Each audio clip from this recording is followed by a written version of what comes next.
नमस्कार योग साधकों, चलिए आज सत्र का प्रारंभ करते हैं। सीधे सत्र पे सबसे पहले मेरुदंड को सीधा रखा और किसी भी आसन में बैठे। उसके बाद 3 बार ओम का जाप। आप योगिक जॉगिंग करके आ जाएं, वॉकिंग करके आ जाएं, शरीर को लूज कर लें, मोबिलिटी शरीर की बढ़ा के फिर ही कोई प्राणायाम आसन करना चाहिए।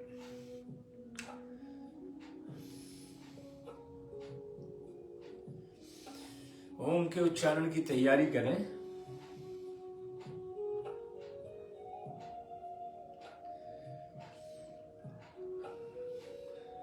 ज्ञान मुद्रा।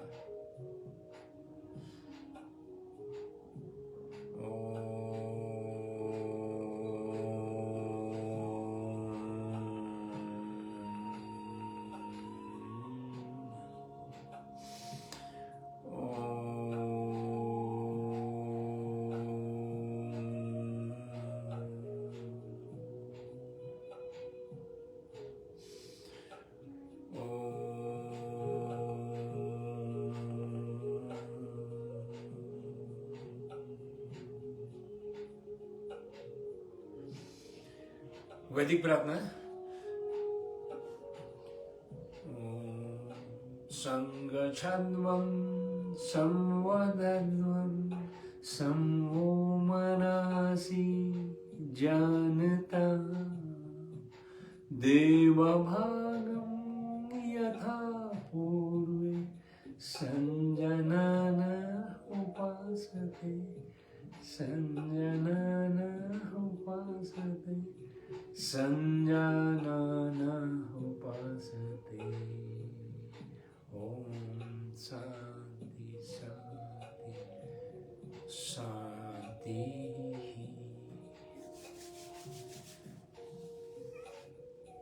अब मानसिक तौर पे हम तैयार हैं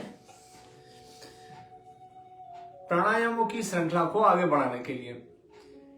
आशा करता हूं कि आप लोग ऊर्जा से भरपूर होंगे और मेरे पिछले वीडियोस को देख रहे होंगे, जिसमें मैंने यौगिक जॉगिंग से लेके सूर्य नमस्कार, वीरभद्रासन, बहुत सारे हाथों के, पैरों के, शरीर के घुटना, मध्य भाग, ऊपर के कंधों के व्यायामों की चर्चा की थी। देखिए, कोई भी व्यायाम करने के लिए, कोई भी आसन करने के लिए, शरीर की कोई क्रिया करने के लिए आपकी पात्रता होनी चाहिए। पात्र मतलब क्या है कि आपने केतली में चाय बनाई, उसको किसी को देने के लिए कोई पात्र तो होना चाहिए। अब आप किसी को कोई चीज देते हैं तो उसके लिए पात्रता भी उपयोगी। आप मंदिर में पूजा करने के लिए जाते हैं तो आपका शरीर इस लायक होना चाहिए कि वो मंदिर में जा सके, वो मंदिर में बैठ सके, वो मंदिर में खड़ा हो सके। आपके हाथों में इतनी सामर्थ्य होनी चाहिए कि आप हाथ जोड़ सकें। अगर आप बैठ ही नहीं पा रहे हैं, आप खड़े नहीं हो पा रहे हैं, आपको खड़े होने में सांस की तकलीफ हो रही है, पेट आपका इरिटेबल बाउल सिंड्रोम से ग्रस्त है, सांस से आप संक्रामक रोग से घिरे हुए हैं, तो आप किसी पब्लिक प्लेस में जाने के लिए ही पात्र नहीं हैं। तो पात्रता जरूरी है।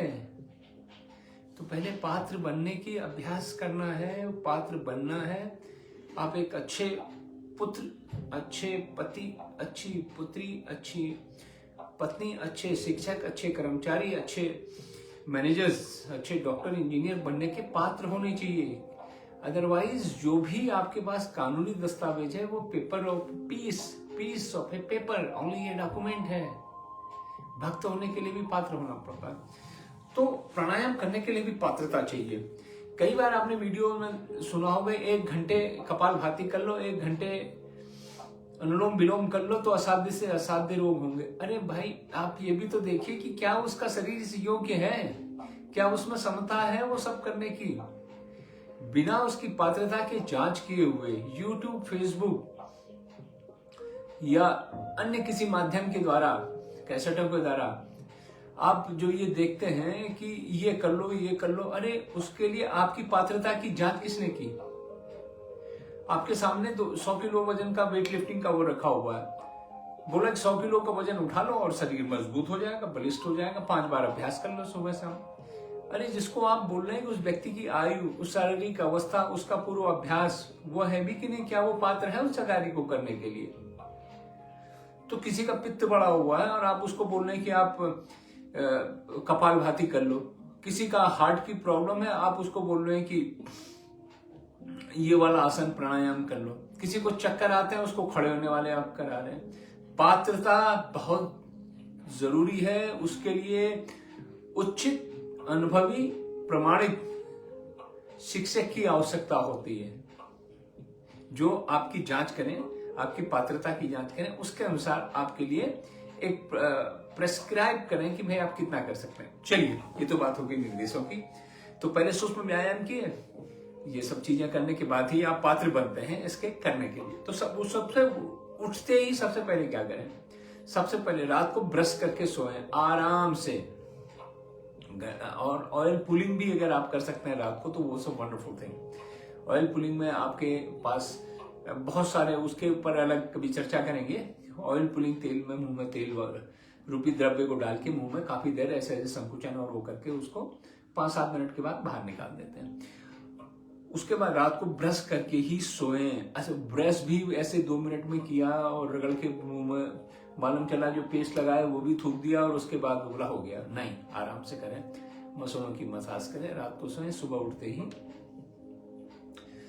उठते ही आप गुनगुना पानी लें और उसमें आप ले सकते हैं, इसमें पतंजलि ये आरोग्य सौरक है, इसमें आंवला है, इसमें आपका गिलोय है, इसमें आपका बहुत सारे अन्य करीब 5 के करीब जो वनस्पतियों के, वृक्षों के फल हैं, और उसमें आंवला, एलोवेरा ये तो है ही है, बेसिक चीज है, और उसमें हरड़ है, उसमें आपका नीम है। इस तरह से ये आप इसके 2 ढक्कन ले लें। इसको पहले तो जब भी कोई भी बोतल लें उसको हिलाएं, गुनगुने पानी में रखें और 2 ढक्कन इसके डाल दें खाली पेट सुबह। तो आपके संचार व्यवस्था जो जीआई ट्रैक की, गैस्ट्रोइंटेस्टाइनल ट्रैक होता है, उसके लिए जरूरी है, इंटरनल हेल्थ के लिए। दूसरा है जो लोग सामान्य रूप से लेना चाहते हैं, जिनको असाध्य रोग है। आपने देखा नहीं, सिद्धू ने कहा था, जो क्रिकेटर हैं, कि उनकी पत्नी जो खुद ही एमबीबीएस डॉक्टर है, उन्होंने भी क्या किया कि गोधन अर्क का भी प्रयोग उन्होंने कभी किया है, चर्चा की थी उन्होंने। अभी आईआईटी चेन्नई के जिन्होंने कहा था कि उनको कई असाध्य रोग में उसका लाभ हुआ है, वो खुद ही पीएचडी हैं और इसमें आपका आर्टिफिशियल इंटेलिजेंस, कंप्यूटर साइंस के एक्सपर्ट हैं। उन्होंने खुद भी अपने उसके ऊपर प्रयोग किया था गोधन अर्क का, तो उन्होंने उसके ऊपर कहा था, तो वही मैं गोधन अर्क लेके आया। एक तो गोमूत्र होता है जो उसको तो तुरंत लेना पड़ता है, जो गाय ने मूत्र दिया उसको उसी टाइम ग्रहण करना होता है। देसी गाय, फिर याद रखिएगा, गांव की, घर की, शहरों में जो देसी गाय है प्योर, उनका गोमूत्र ही लाभदायक है। इसको क्या करें, इसको हिलाएं। इसमें स्मेल आती, बहुत सारे लोग ले नहीं पाते हैं, बहुत तीखी स्मेल आती है। तो ये प्योर देसी गायों का, और ये जो पतंजलि का है, ये एक्चुअली हिमालय की बहुत बड़ा सहयोग दिया है स्वामी रामदेव और आचार्य बालकृष्ण जी ने, कि पहाड़ की जो गायों को लोग छोड़ देते थे, उनको उन्होंने कहा भाई दूध नहीं देती, दूध कम देती, तो गोमूत्र तो देती है, उसको स्टोर करके उन्होंने कलेक्शन सेंटर बना रखे हैं, और वो कलेक्ट होकर हरिद्वार में आके उन प्लांटों से उसमें अर्क बनाया जाता है। गोमूत्र को उबाला जाता है, फिर जैसे डिस्टिलेशन के माध्यम से जैसे शराब बनती है ना, ठीक उसी तरह से इसको उबाल के उसकी भाप को इकट्ठा किया जाता है, तो वो अर्क बनता है। इसको क्या करें, इसको 2 ढक्कन एक गिलास में डाल लें। उसमें फिर क्या करें, खौलता हुआ गर्म पानी डालें, गर्म पानी नहीं, खौलता हुआ, जैसे आपका केटल है गर्म पानी वाली, उसको डाल दें। 2 ढक्कन में जब आधे गिलास से ऊपर हो जाए तो आप देखेंगे बहुत तेजी के साथ स्मेल फैल जाती चारों तरफ, तो जो इसमें जो तीखापन लगता है वो खत्म हो जाता है। और उसको फिर आप शहद डाल के, या वैसे भी आप उसको आराम से पी सकते हैं। सुबह खाली पेट, तो ये ले लीजिए। इंडिपेंडेंटली गिलोय का यूज कर सकते हैं, इंडिपेंडेंटली तुलसी अर्क का उपयोग कर सकते हैं, तुलसी के जूस का उपयोग कर सकते हैं, और उसके अलावा और भी आते हैं जैसे अलग अलग उपयोगी वनस्पति हैं उनका। तो ये तो आपको बता दिया, कुछ भी आप जो आप देखेंगे जो सुबह खाली पेट ये इस्तेमाल किया, बढ़िया सा आपका पेट भी साफ हो जाता है और आप एक तरीके से अगले पूरे दिन भर के लिए तंदुरुस्त और ताजगी से भर जाते हैं। इनमें जो वनस्पतियां पहाड़ों से होती है नेचुरली, अब एलोवेरा है वो वनस्पति, उसमें कोई खाद पानी कुछ डालता नहीं, वैसे ही बहुत बड़ा हो जाता है। गमले में लगाइए खुद हो जाता है। तो उसका गूदा, पत्ते को काटा, आधे घंटे तक रखा, उसके बाद क्या करें, उसके गूदे को लेके आप पानी में मिला के उसको भी पी लीजिए। तो घर में अगर लगा तो तब तो बहुत ही अच्छी बात है। गिलोय आपने घर में लगा रखी, उसको कूट के उसका बना लीजिए। तुलसी लगा रखी, तुलसी का बना सकते हैं।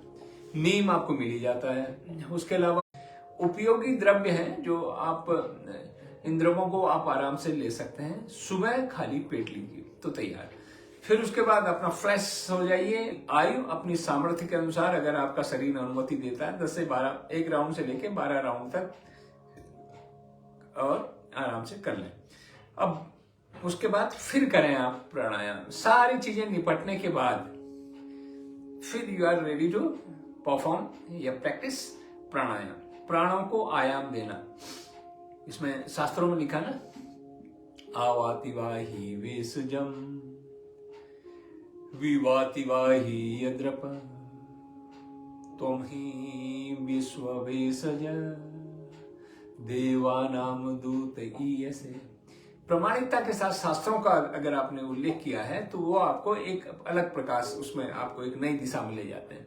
मतलब इसमें कहा प्राणवायु को कहा गया है कि आ वातिवाही वेशजम विवातिवाही यद्रपा तमी विश्व भेजज देवानाम दूत ऐसे। हे प्राणवायु, तुम ही भेषज हो, औषधि हो, तुम ही वैद्य हो, तुम ही जीवन का संचार करने वाली हो, तुम ही देवताओं, हमें मालूम नहीं देवताओं के स्वरूप के बारे में हमें बताया जाता है, तुम ही देवताओं का वो स्वरूप हो जो हमारे शरीर में प्रवेश कर हमें स्वास्थ्य प्रदान करती हो।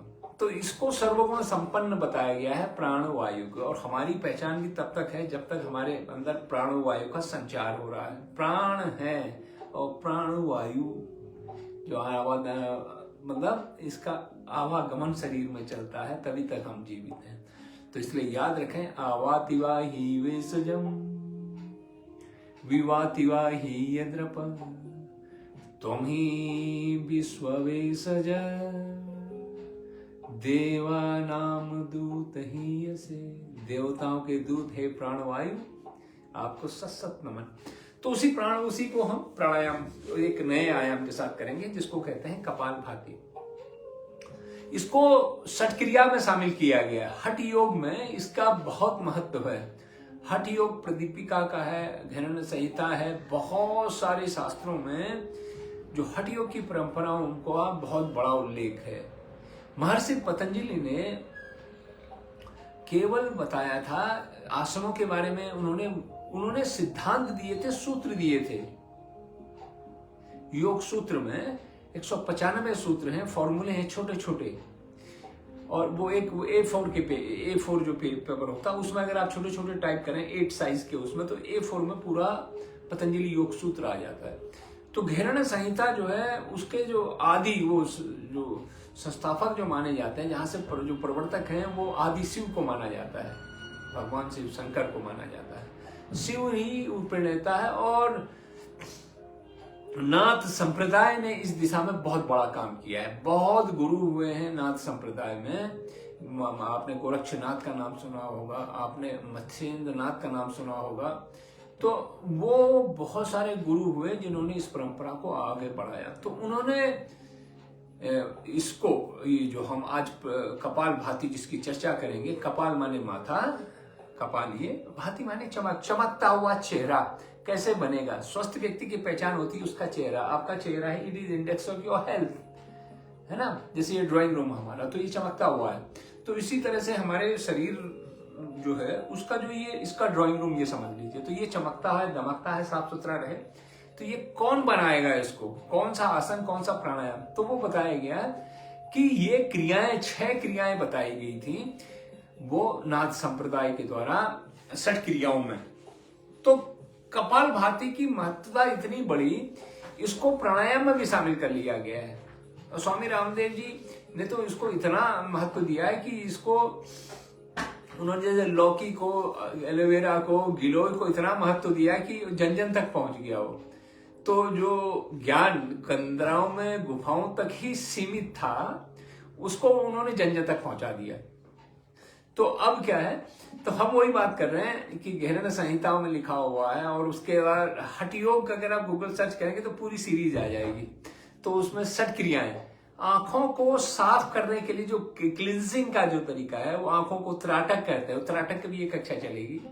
नेति, नासिका को साफ करने के लिए, सफाई की बात करें जैसे साबुन से साफ करते हैं, है ना। अभी ये बोतल को साफ करने के लिए हमको विम का इस्तेमाल करना पड़ता है, सुपर डिशवॉश बार का बात करना पड़ता है, जल का प्रयोग करना पड़ता है, ब्रश का प्रयोग करना पड़ता है, स्क्रबर का प्रयोग करना पड़ता है इसके अंदर की सफाई करने के लिए। अगर मान लो बोतल साफ हो जाए, बाल खत्म हो जाए, फिर इसकी सफाई के लिए उसी तरह से। और ये आपका डस्टिंग की जाती है। उसके अलावा वैक्यूम क्लीनर का उपयोग होता है। आजकल तो रोबोट आ गए जो घर में झाड़ू पोछा सब ये सब कर देते हैं। वो क्लींजिंग वाली बात है, आपको बॉडी को साफ करने के लिए साबुन, बालों को साफ करने के लिए आपका, है ना, शैम्पू, और चेहरे के लिए फेस वॉश, ये बहुत सारी चीजें आती हैं। तो इसी तरह से इस शरीर रूपी इस भवन को साफ करने के लिए भी हमें बहुत सारी क्रियाओं का योग में उल्लेख मिलता है। तो ये आता है आपका, अब ये त्राटक हो गया, नेति हो गई, उसके बाद हो गया हमारा अलग, जो अलग नाम आएगा वो आ जाएगा वस्ती, अमाशय की साफ करने के लिए। फिर धोती हो गया, धोती, वस्ती, है ना, वस्ती से नीचे वाले लोअर आपका बड़ी आंत और कोलन को साफ करने के लिए वो अलग हो गया। फिर आ गया नौली, नौली के द्वारा बाबा रामदेव आपने देखा होगा ना, नौली इधर से उधर करते हैं। ये एब्डोमिनल एरिया में आप देखेंगे लहरें पैदा कर देते हैं ऐसे ऐसे।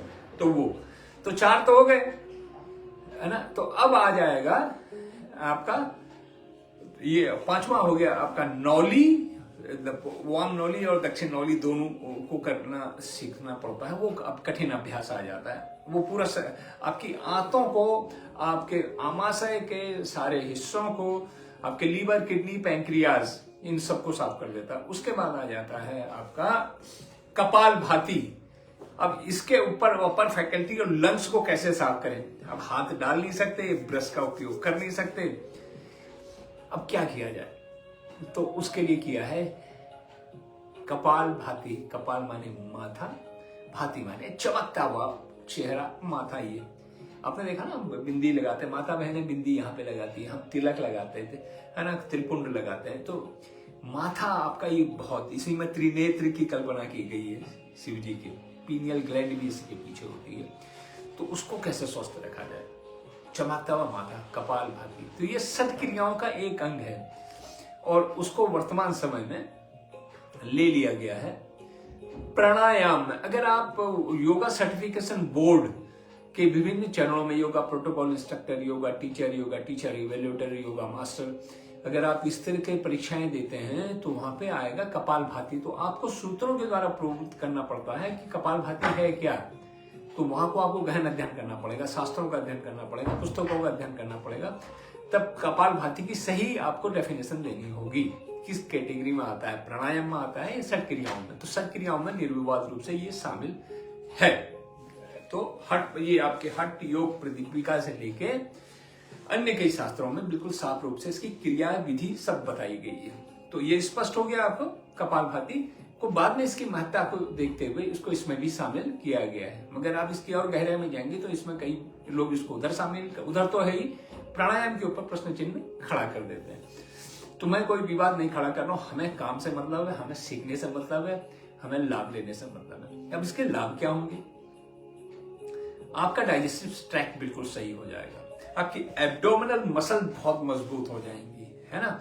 आपका लंग्स की क्रिया, जैसे आपका होता है चाय पत्ती, आपको होता है ना, चाय पत्ती से छलनी से छानते हैं, आप उसी में छाने जाओ, उसी को छाने जाओ, उसी को छाने जाओ, तो उसमें क्या है कि चाय पत्ती मलाई वलाई सब भर जाती है और छन्नी जो है वो छान नहीं पाती। फिर मालूम चला कि आपने चाय डाला या दूध छान रहे तो मालूम चला मलाई ने छन्नी के ऊपर वो अपनी जगह ले ली और वो दूध बाहर आने लगा। तो छन्ना तो अलग हो गया, छन्ना बंद, नीचे वो लग गई। तो हम क्या करते हैं उसको फिर उसको निकाल के फिर उसको ऐसे ऐसे कर उल्टी तरफ से मारते हैं नीचे, है ना। सांस हम यहां से ले रहे हैं और यहीं से छोड़ रहे हैं। अब क्या है कि ये नीचे से धक्का देके बाहर निकालते हैं तो जिससे छन्नी को उल्टा करके ऐसे ऐसे मारा तो उसका जो मलाई वलाई सब निकल जाती है। तो ठीक की तरह हम वैक्यूम क्लीनर को साफ करते हैं, ठीक इसी तरीके से हमने जो चिमनी है आपकी जो किचन की उसकी भी फिल्टर को साफ करते हैं, निकाल के भी थोड़ा ऐसे ऐसे ठोकते हैं। तो ये सफाई करनी जरूरी होती है। अब उसी को सफाई को वो कैसे करें, कोई यांत्र के माध्यम से या किसी उपकरण के माध्यम से तो हम उसको ठीक नहीं कर सकते। इसको लंग्स को कैसे सफाई करेंगे? तो लंग्स की सफाई अगर हो गई, अगर आपका वायु का प्रवाह आपका शरीर के जो रक्त के उसमें स्वस्थ वायु जब आने लगे तो आपकी सारी गतिविधियों में 10x, 50x, 100x की बढ़ोतरी हो जाती है। आपकी क्षमता और उत्पादकता में बढ़ोतरी हो जाती है। वाहन है उसका एयर फिल्टर साफ कर दीजिए आप, तो आपका गजब का वो परफॉर्मेंस हो जाता है, माइलेज एकदम बढ़ जाती है। तो ठीक आपकी उत्पादकता, आपका माइलेज बढ़ जाता है मोटे तौर पे अगर इसको वाहन समझ लीजिए। अगर आपने लंग्स को साफ कर दिया तो गजब का प्रभाव पड़ता है। प्रभाव आपने देखा होगा ना, कोरोना काल में क्या हुआ, लंग्स ही तो इन्फेक्टेड थे। लंग्स की वजह से धड़ाधड़ लोग बीमार पड़ रहे थे। क्षमताएं जो शरीर अपनी क्षमताओं के अनुरूप कार्य नहीं कर पा रहा था। तो लंग्स की साफ सफाई बहुत जरूरी है। तो करेगा कौन? कपालभाति।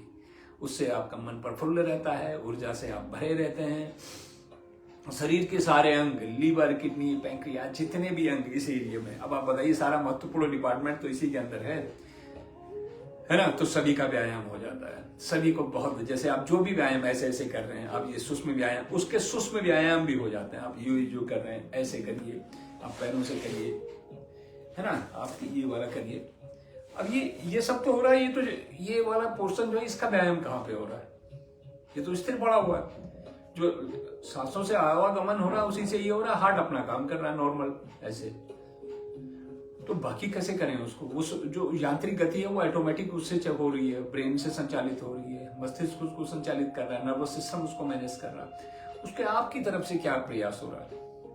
तो वहां पे प्रयास होगा कपालभाति की मदद से। लीवर स्वस्थ, छोटी आंत स्वस्थ, बड़ी आंत स्वस्थ, आमाशय स्वस्थ, किडनी स्वस्थ, पैंक्रियास स्वस्थ, लिम्फेटिक सिस्टम अपने रिसेट हो जाता है। तो रिफ्रेश रीसेटिंग करने का एक तरीका है पूरे शरीर को। ये बड़े अंगों का तो आप व्यायाम कर ही रहे हो, चलते फिरते भी हो ही रहा, उसका कौन करेगा? उसको करेगा कपालभाति। जब ये सही हो गया यहां तक, तो इसमें तो चमक आनी आनी है, इसमें चमक आनी आनी है।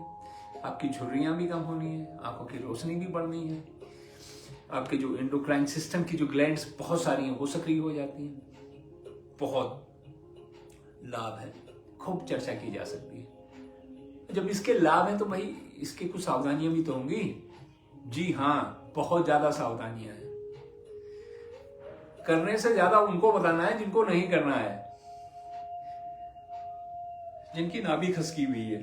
ये नाभि, यहाँ कई बार नाभि का ऊपर की तरफ उसको ऊपर डिग जाती है, ऊपर की तरफ आ जाती है।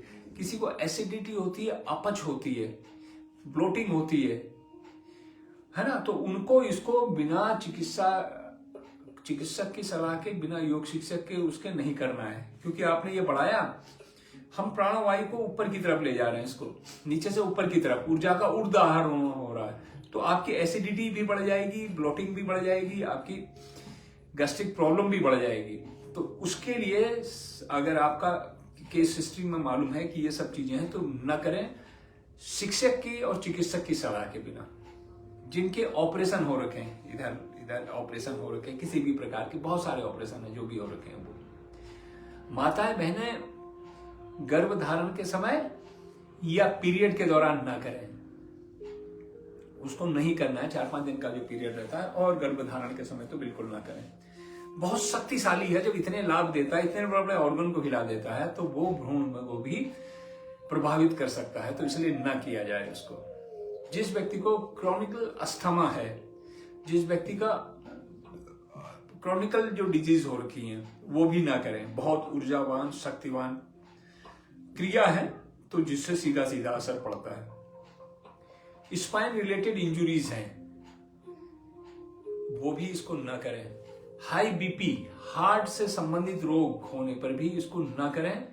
चिकित्सक से सलाह लें, दोनों को अलग अलग न करें आप। आयुर्वेद और एलोपैथ और फिजियोथेरेपिस्ट और योगा थेरेपिस्ट, इनको बीच में भेद न करें आप। उन जो भी इस क्षेत्र के महारथी हैं, इसके प्रवीण हैं, उनसे सलाह लें। सर ये करने से क्या फर्क पड़ेगा मेरे ऊपर, मेरे को हार्ट का थोड़ा सा ये रहता है, मैं करूं ना करूं। योग शिक्षक, प्रमाणिक शिक्षक और प्रमाणिक अनुभवी जो पूर्वाग्रह न रखता हो योग के बारे में, आयुर्वेद के बारे में, उस चिकित्सक की सलाह जरूर लें। तो वो लेने के बाद फिर बोलना सर ये कर सकता हूं, और कितनी मात्रा में करना है ये निर्भर करेगा आपकी आयु कितनी है, आपका पूर्व का अनुभव कैसा है, आपकी शारीरिक अवस्था कैसी है, समय कौन से समय कर रहे हैं आप, ऋतु कौन सी है, इन सब चीजों का निर्धारण करके ही किया जाना चाहिए। तो बीपी हो गया, हार्ट रिलेटेड इश्यूज हो गया, ऑपरेशन हो गया, पीरियड और जो गर्भावस्था में, उसके अलावा जिनको नाभि ऊपर खसक गई, जिनको हाइपर एसिडिटी है और क्रॉनिक करने की बीमारियां हैं, वो इसको न करें। और जिनकी स्पाइन रिलेटेड इश्यूज हैं, जिनको ज्वाइंट पेन की समस्या है, तो वो भी इसको न करें। तो जितना फायदा बताया उतना ही मैंने इसकी सावधानी भी बता दी। अब करें कैसे? अब उसमें आप व्यक्ति यहां पे बैठ नहीं सकता, और बैठ नहीं सकता तो भाई करेगा कैसे? तो वो ये सोफा में आपका जब यहां पे बैठते हैं और या फ्लैट लकड़ी का जो ये आपका डाइनिंग चेयर है, उनमें आप ये बैठेंगे तो आपका ये 90 डिग्री का एंगल बनता है। जब 90 डिग्री का एंगल बनता तो ये आपके कोर एरिया में दबाव नहीं पड़ता। तो अब आप आराम से रिलैक्स होकर ऐसे बैठ सकते हैं। नहीं होता आप पीछे जब इसको ये करेंगे ऐसे, तो पीछे झटका लगता है, पीछे की तरफ कमर के बीच में है ना, L3, L4, L5 तक वो है ना, वो वहां तक दबाव पड़ता है, नीचे टेल बोन तक दबाव पड़ता है। तो इसके लिए अगर आप ऐसे बैठ गए तो ये दबाव कम हो जाता है। अगर ऐसे में अगर आपको दिक्कत आती है तो आप सपोर्ट लेके बैठ सकते हैं। अब ऐसे पात्रता होनी चाहिए ना, मैंने क्या, नीचे आप नहीं बैठ सकते तो आप कैसे करेंगे? आप नीचे बैठना ही नहीं है आपको, आप स्वस्थ हैं बाकी तरीके से, आप नीचे नहीं बैठे जाते, घुटनों में समस्या है, घुटना रिप्लेस हो रखा, तो आप कैसे बैठेंगे? तो ऐसे ही बैठ जाए।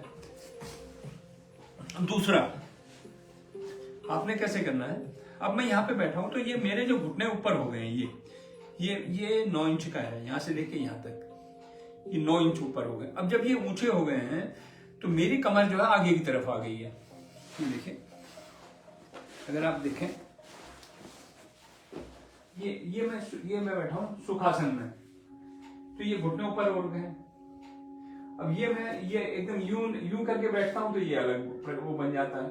नहीं तो नाभि वाले क्षेत्र में मूलाधार से लेके आपका स्वादिष्टान और मणिपुर चक्र जो है, जो नाभि वाला हिस्सा है, यहाँ पे दबाव पड़ रहा है। तो ऐसी स्थिति में कपालभाति का जो स्ट्रोक कैसे पड़ेगा, इसको अंदर की तरफ खींचा जाता है और स्वतः ये श्वास बाहर आ जाती है, छोड़ने का प्रयास नहीं करते। ये इसके दबाव से, जैसे ये गुब्बारा है, गुब्बारे को दबाते हैं आप, गुब्बारे को यूं करके दबाएंगे, हवा आगे से निकल जाती है। तो इसी तरह से पिचकारी, वो आपकी प्लास्टिक की बोतल होंगी, उसको बीच से दबाएं तो तेजी से उसके नेक से पानी बाहर निकल जाता है या हवा बाहर निकलती है। तो ठीक इसी तरीके से लंग रूपी बोतल को आपने नीचे से दबाया, तो ये एक झटके से जब आप अंदर को करते हैं, तो इसलिए तो बना करें हार्ट वाली समस्या, बीपी वाली समस्या इसको ना करें, तो उनके लिए अलग प्राणायाम है।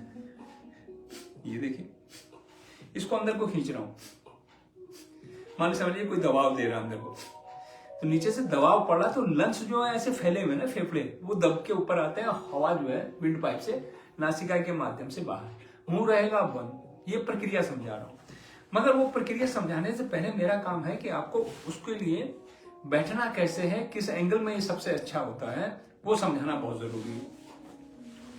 अब इसलिए बोलते हैं पद्मासन में बैठो। पद्मासन में बैठने से आपका स्पाइन एकदम ये सही हो जाता है। या वज्रासन में बैठो। वज्रासन में ये भाग, इसमें आप महसूस करेंगे ये वाला भाग जो है बिल्कुल, इसमें कोई दबाव नहीं रहता, आप स्ट्रोक आराम से लगा सकते हैं। ये नाभि को अंदर को खींचना है। अब इसमें जो एंगल बनता है आपका, जो आकृति बनती है, ये आपका 90 डिग्री से ज्यादा का हो जाता है। ये 90 डिग्री से कम अगर बना तो दबाव बहुत ज्यादा इधर पड़ जाता है। ये जैसे 90 डिग्री से कम कर दिया मैंने, अब मैं इसमें कपालभाति कैसे करूंगा, बहुत ज्यादा दबाव पड़ जाता है, इससे बंधा नहीं, स्ट्रोक ही नहीं अच्छा लगता।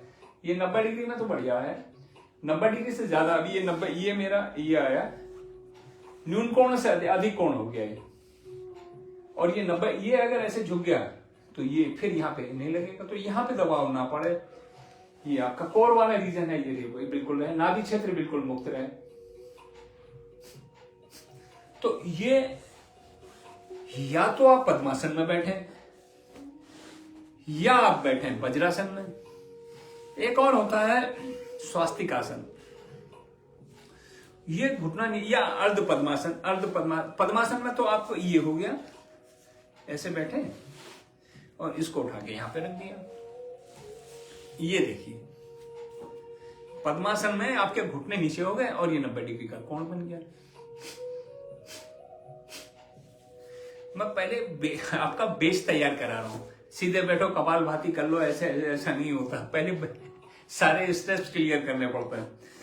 अब क्या करूंगा मैं, अर्ध पद्मासन, ये अर्ध पद्मासन कर दिया, तो एक घुटना तो बैठा दिया, इसमें भी हो गया, मगर थोड़ा कंफर्ट लेवल पद्मासन से थोड़ा ज्यादा होता है। पद्मासन एक आदर्श स्थिति होती है, उसमें 100 जो योग साधक है उसमें 20-25 ही बैठ पाते हैं पद्मासन में। तो जो ऐसा आसन जो सभी के लिए उपयुक्त तो ना हो तो कैसे करेंगे। घुटनों में समस्या, एंकल पेन है, मेरुदंड की समस्या, वो नहीं बैठ सकते पद्मासन में। तो ये तो वज्रासन में भी हर कोई नहीं बैठ सकता, पद्मासन में भी हर कोई नहीं बैठ सकता, तो फिर क्या बाकी लोगों के लिए तो आपने बताया कुर्सी में ही जाए ना, ऐसा भी नहीं है। आप इसको ये सिद्धासन ये हो गया, ये भी थोड़ा सा ये आपके इधर को आपका उदरद्वार की तरफ इसको ले जाएं और इसको, ये सिद्धासन हो गया। एक होता है स्वास्तिकासन, ये हो गया, ये इसको यहां पे लगाया और दूसरा इसको यहां से लेके ये इसके बीच में ले लिया। ये दोनों पैर जो है, ये जो दोनों जंघा और पिंडलियों के बीच में इधर, और ये ऐसे ही इधर से आप इसको अंदर ले लें, तो ये हो गया। अब इसमें सबसे बड़ी बात क्या है कि ये ऊपर को उठ जाते हैं और ये जो हिस्सा है ये आगे की तरफ आ जाता है, तो ये एंगल जो है बन नहीं पाता, स्ट्रोक अच्छे से लग नहीं पाते। मगर बैठने में सच्चा आनंद तो यही आता है। अगर आप इसमें लगाएंगे तो यहाँ पे पेन शुरू हो जाएगा। कई लोगों को कपालभाति करने के बाद यहाँ पेन होता है, इस एरिया में यहाँ पे पेन शुरू हो जाता है। तो उसकी वजह क्या है कि सुखासन में बैठ के करना, तो इसका एक इलाज, इसका कोई उपाय है? जी हाँ। तो अब आप क्या करें, ऐसे ये इसमें ऐसे करके बैठ जाएंगे, इसको गद्दी ले लीजिए या कोई हार्ड गद्दी हो उसमें बैठ जाना है। सुखासन में ही बैठिए आप। अब आप सुखासन में बैठ गए, ये देखिए अब ये घुटने नीचे की तरफ हो गए। जो एंगल बनाइए लगभग 90 डिग्री का। वज्रासन छोड़ दिया, पद्मासन छोड़ दिया, अर्ध पद्मासन छोड़ दिया, स्वास्तिकासन छोड़ दिया, सिद्धासन भी छोड़ दिया, और तो अब ऐसे ही बैठ के सुखासन में। अब आप देखिए, आपने थोड़ा हाइट दी इसको, अब ये एंगल बन गया, ये नीचे चले गए थोड़ा, ये हिप ऊपर आ गए ना। अब आप स्ट्रोक लगाएंगे इससे,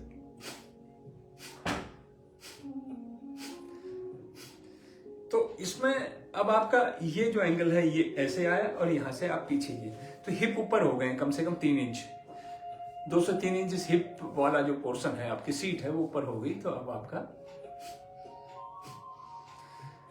तो ये हो गया। देखिए कहा तो मैंने प्रारंभ में इसकी विधि बतानी चाहिए थी, मैं तो पहले उसी में लगा हुआ हूँ कि बैठे कैसे, एंगल कैसे बनाएं और क्या करने से क्या नुकसान होता है। अब वो अब कमर दर्द होने लगा है, मेरा बीपी बढ़ गया है, मेरे को ये दर्द होने लगा है, तो बैठने की स्थिति की वजह से, और आप काम करने जा रहे हैं इसके ऊपर। एक साथ आपके जो वाइटल ऑर्गन्स है, छोटी आंत, बड़ी आंत, liver, pancreas, kidney, lungs, stomach, इतने चीजों को एक साथ हिला रहे हैं भाई, वो तो कुछ न कुछ प्रभाव पड़ेगा और सीधा स्पाइन के ऊपर भी जोर पड़ता है। फिर उसके बाद आपका ये नासिका तंत्र पूरा सक्रिय हो जाता है ऊपर तक। जब इतनी चीजें स्वस्थ होंगी तो तब जाके ये, तो जब वो अगर गलत तरीके से करेंगे तो परेशानी होगी कि नहीं? कमेंट लिख के बताइए। आपको जो बैठने की विधि है आपने कहीं सीखी है ऐसे पहले? सीधे आते ही कपालभाति करो और आधे घंटे तक कर लो। अरे आधे घंटे से करने से पहले क्या वो पात्र है? क्या आप उसको सही विधि से बता रहे हैं, समय सही बता रहे हैं, बैठने की स्थिति सही बता रहे हैं, किस व्यक्ति को किस आसन में बैठ के करना चाहिए वो क्लियर हुआ कि नहीं? जब स्किल का ही नहीं वो हो नहीं पा रहा, शारीरिक अवस्था का निर्णय नहीं हो पा रहा, तो ये इतना प्रभावशाली षट क्रिया का उपयोग कैसे किया जाएगा? ये द्विधारी तलवार है। सही तरीके से किया, सही विधि से किया, सही अनुशासन से किया तो लाभ ही लाभ। गलत तरीके से किया आपने, बेस ही स्टार्ट से ही गलत कर दिया और उसके बाद बोलने की ये लाभ ही नहीं हो रहा, आधे घंटे कर रहे हैं, 1 घंटे कर रहे हैं। आप भाई 5 मिनट करो, 3 मिनट करो। और अगर आपको और यहाँ पे दर्द होता है तो आप इसको सपोर्ट लेके भी लगा सकते हैं, ये गद्दी ऐसे। अगर आप इसको नहीं लगाते तो सपोर्ट पे आप इसको ले सकते हैं। संतुलन नहीं बन रहा तो ये साइड में ये भी लगा सकते हैं आप। ये ले लिया मैंने सिद्धासन, है ना? तो इसको थोड़ा पीछे ले जा सकते हैं, तब ये थोड़ा उठ गया और आपको ये थोड़ा पीठ को पीछे ले जाने का वो सपोर्ट मिल जाता है आपको। तो 90 डिग्री का एंगल आप फिर भी बना लेते हैं। तो ये इनका सपोर्ट ले सकते हैं, गद्दियों का। आप इसका मैट का उपयोग कर सकते हैं पीछे, या कोई आपका ऐसे लकड़ी का ढांचा हो जो थोड़ा सा ऊंचा हो। पूजा पाठ वगैरह के लिए हम लोग नहीं बनाते, मंदिर में जब हवन वगैरह होता तो वो वाली मतलब एक सीट होती है ना, उसको आप उपयोग करें। बेंच है, मतलब बेंच ही समझ लीजिए, नीचे ग्राउंड लेवल की, उसके ऊपर बैठ के कर लें, कुर्सी में बैठ के कर लें। तो ये क्लियर? कमेंट लिख के दिखे। अगर आपको ये समझ में आ रहा है, इस तरीके से आ रहा है, तो उसको मेरे इस चैनल को लाइक भी करिए, सब्सक्राइब भी करिए। और अगणित और बहुत सारे लाखों की संख्या में लोग कर रहे हैं कपालभाति, गलत तरीके से कर रहे हैं। इतनी गहराई से अभी लगभग 25 साल से ज्यादा का अनुभव हो गया है। योगा सर्टिफिकेशन बहुत सारे गुरुओं से सीखा हुआ है। उसके बाद जो है भारत सरकार द्वारा आयुष डिपार्टमेंट के अंतर्गत विभिन्न सर्टिफिकेट, अभी योगा टीचर और इवेल्युएटर, कुछ समय पहले, पिछले 2 साल पहले Guinness book of world record यहाँ पे पैलेस ग्राउंड में हुआ था। उसमें मैं भी एक जिसमें 7 वर्ल्ड रिकॉर्ड का प्रयास हुए थे, 13 में से 7 ही सफल हो पाए थे। बेंगलोर के योग साधक जो एक साथ इतने आसनों को करने वाले, मैं जो टी शर्ट पहनता ना उसमें सारे आसनों के नाम लिखे हैं, तो वही Guinness book of world record के अभियान में मैं भी शामिल था। तो वो अनुभव जो विभिन्न गुरुओं के पढ़ने के बाद, बहुत हठियों की विभिन्न पुस्तकों को पढ़ने के बाद और उनमें लिखे हुए सूत्रों को जीवन में अपनाने के बाद ही मैं आपको इस तरह की चीजें बता पाया हूं। नहीं तो मैं भी पहले क्या करता था कि आप कोई भी बीमारी है तो आधे घंटे ये कर लो, तो ये न जाने बिना कि उसको बीपी है, कि उसके हार्ट की समस्या है, कि उसको क्या समस्या है, किडनी का ऐसा है, कोई ऑपरेशन हुआ है कि नहीं हुआ है, ऋतु समय इसका ज्ञान ही नहीं था। तो षट क्रियाओं का गहन अध्ययन किया, उसको जीवन में अपनाया, फिर जो अनुभव अपने हुए आत्मसात। तो ये सारी चीजें कहीं पुस्तकों में थोड़ी लिखी हुई हैं, ये बैठो, ये बैठो, ये ऐसे करो, वैसे करो, तो वो सारी चीजें वहां तो जनरल बातें, सिद्धांत लिखे हुए हैं, बताने वाला तो गुरु है। तो गुरु भी विभिन्न प्रकार के जो अलग अलग शाखाओं से, अलग अलग स्कूलों से थे, उन सबसे सीखा, अलग अलग एंगल से। जैसे मैं सामने बैठ रहा हूँ, कभी इधर को बैठ रहा हूँ, कभी उधर को बैठ रहा हूँ, तो इस डिफरेंट एंगल से समझ में आता है। तो ये तो हो गई आपको सही स्थिति, और आराम से बैठें। अब बताएंगे विधि सही तरीके से। अब आप वायु, ये वाली मुद्रा आप ज्ञान मुद्रा लगा लीजिए, वायु मुद्रा लगा लीजिए। तो आपके रोगों के अनुसार मुद्राओं का चयन कर सकते हैं प्राणायाम करने के लिए। मुद्राएं 700 से ऊपर हैं। भरतनाट्यम वगैरह आप देखते हैं वो सारा मुद्राओं का ही तो है। भारतीय नृत्य शास्त्र जो है, जो क्लासिकल डांसेस है उसमें मुद्राएं मुद्राएं हैं। और आपने कई बहुत सारे जो हमारे मंदिर देखे होंगे वहां पे जो आपने यक्ष यक्षियों को देखा होगा, देवदूतों को देखा होगा, वो मुद्राओं में ही रहते हैं। तो वो मुद्राएं आप अलग अलग उसके आपके आयु, आपके स्वास्थ्य के जो प्रवृत्ति प्रकृति है उसके अनुसार ही निर्धारण किया जाता है कि किसी प्राणायाम में कौन सी मुद्रा का उपयोग किया जाए। तो ये वायु मुद्रा लगा ली मैंने, और उसके बाद आंखें बंद, 1 सेकंड में 1 स्ट्रोक। इसको अंदर को खींचिए। ये प्रारंभ में नहीं होगा। साइकिल चलाते वक्त आप साइकिल में बैठते हैं, एकदम ही थोड़े आप साइकिल चलाने लगते हैं, टाइम लगता है उसके लिए। कम से कम 100-200 स्ट्रोक का अभ्यास करने के बाद तब जाके लय बनेगी। इसका अंदर दबना, सांस का बाहर आना, और फिर इसको रिलीज करते ही सांस का अंदर जाना। सांस लेने का प्रयास नहीं करता, ऑटोमेटिक चली जाती है। ये जैसे साइकिल से पंप से हवा भरते हैं ना, यूं करके मारा पंप, और जब ऊपर पंप को खींचते हैं तो हवा उसके लिए थोड़ा प्रयास करते हैं। जब निकालने के लिए प्रयास होता है, ऊपर से पंप मारा, मान लीजिए पंप नीचे से है, हम नीचे से, ये पंप है और ये ऊपर वाला हिस्सा है, हम पंप को ऊपर दबा रहे हैं ऐसे, तो जो उसके साथ जो पाइप है, जो टायर के ट्यूब के साथ लगती है, वो उससे हवा निकलती है। अब जैसे हम उसको खींचते हैं नीचे तो हवा अपने आप भर जाती है। तो ठीक इसे पंप, जो साइकिल का पंप उल्टा कर दिया, नीचे से ऊपर को मारा, ये गुब्बारे वाला जो पंप है भरते हैं, उसको ऊपर को दबाया तो हवा निकल जाती है, गुब्बारे में भरने लगती है, और खाली छोड़िए तो उसमें जो साइड से हवा भर जाती है। तो ऐसे ही सांप जो छोड़ा नासिका से बाहर, और जैसे ही इसको रिलीज किया तो ऑटोमेटिक भर लेता। वैक्यूम जो है रहता नहीं अपने आप, जैसे ही आप जो निर्वात जिसे कहते हैं, वैक्यूम कहते हैं, अपने आप खाली जगह की तरफ हवा दौड़ के जाती है, रस गसिंग स्पीड उसमें जाती है, तो ये लंग्स भर जाते हैं। फिर इसको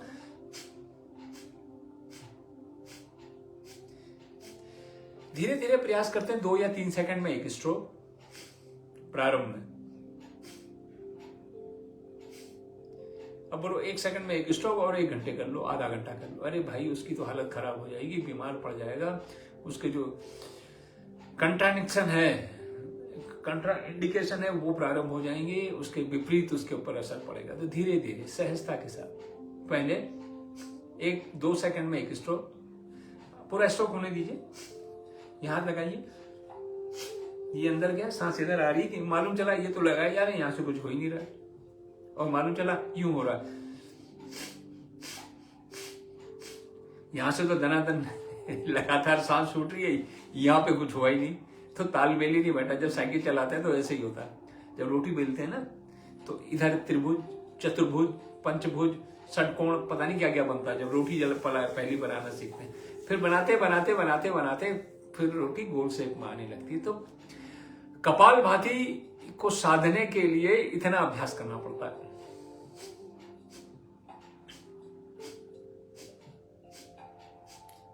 समय ज्यादा हो गया है बताने में, तो ये धीरे धीरे फिर 1 सेकंड में 1 स्ट्रोक। इसको अंदर की तरफ खींचा। सावधानियां हमेशा ध्यान में रखें, बैठने की स्थिति हमेशा ध्यान में रखें। प्रक्रिया 2 सेकंड 3 सेकंड में 1 स्ट्रोक, धीरे धीरे 2 सेकंड में 1 स्ट्रोक। पारंगत हो गए तो पहले 1 मिनट किया, फिर 2 मिनट किया, फिर 3, 5, 10, बहुत ज्यादा होने पे आधे घंटे तक करेंगे। वो कब की स्थिति है? वो साल भर बाद, 2 साल बाद, 3 साल बाद आएगी। अगर आपकी बड़ी उम्र है तो आराम से 2 सेकंड में 1 स्ट्रोक। रिलैक्स हो गए, आंखें बंद। मुद्राएं आपको फिर अलग से चर्चा चलेगी उसकी। तो अभी तो मैं ज्ञान मुद्रा हूं, वायु मुद्रा हूं, जो भी है, बहुत सारी मुद्राएं हैं, वो आपके बताई जाएगी। मुस्कुराता हुआ, दमकता हुआ चेहरा। जिनको बहुत सारी अन्य रोग हैं, पेट संबंधित रोग हैं, किडनी संबंधित रोग हैं, किडनी का स्टोन है, ये है, वो है, कई रोगों में तो अप्रतिम लाभ मिलता है जबरदस्त, और कई रोगों में ये नुकसान कर देता है। ये भी ध्यान रखिएगा। तो सावधानी पूर्वक करना है, उत्साह पूर्वक करना है, और फिर हम आगे की तरफ इसी तरह के ऐसे मैं आपको बताता जाऊंगा। आप बोलेंगे भाई आपने तो बहुत सारे, मैं तो योग्य नहीं उसको करने के, मेरे को तो ये समस्या है वो समस्या, मैं कैसे करूंगा। तो भाई मैं प्राणायाम 20 प्राणायाम है ना, तो उनमें से जो उपयुक्त है। आप कहीं मॉल में जाते हैं, आप कहीं सब्जी मंडी जाते हैं, आप कोई सामान खरीदने जाते हैं या कार के उस शोरूम में जाते हैं, सारी कारें खरीद लेते हैं क्या? सारा मॉल से सामान खरीद ले लेते हैं। आप सोनार गोल्ड स्मिथ के उसमें जाते हैं, सब सोना ले लेते हैं। उसी तरह से प्राणायाम भी ऐसा ही शोरूम है जहां में आपके लिए उपयुक्त, आपकी पॉकेट में पैसा कितना है, आपकी आवश्यकता कितना है और वो कितने आपको राहत दे रहा है, तो तब उसके ऊपर निर्धारित होती है आवश्यकता के अनुसार। चलिए हम चलते हैं अब समापन की ओर। आज का सत्र काफी लंबा हो गया है। धन्यवाद। ओम शांति, अंतरिक्ष शांति, पृथ्वी शांति, रापा शांति, रौषधयः शांति, वनस्पतयः शांति, विश्वे देवा शांति, ब्रह्मा शांति, सर्वं शांति शांति रेनि शांति जयनि। ओम शांति शांति शांति। नमन। कल मिलते हैं फिर किसी नए प्राणायाम के साथ। तब तक आप स्वस्थ रहें, मस्त रहें, ऊर्जावान गतिवान बने रहें, अपने परिवार के साथ प्रगति की तरफ प्रशस्त रहें। नमस्कार।